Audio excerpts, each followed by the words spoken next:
Has COVID-19 brought your family closer together?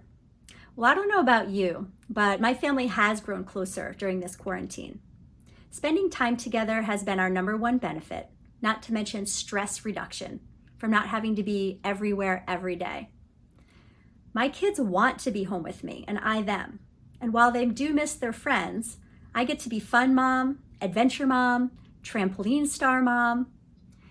We experience more bonding through taking walks, exploring, and just sitting around and talking to each other.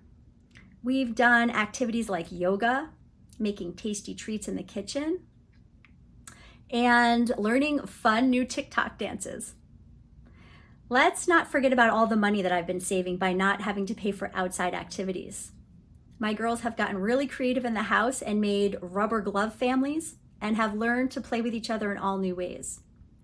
I hope that you are experiencing joy and bliss during this time of being together. And if you haven't tried it yet, make up a tasty treat for breakfast, lunch, or dinner, or a snack in your kitchen to create lasting memories.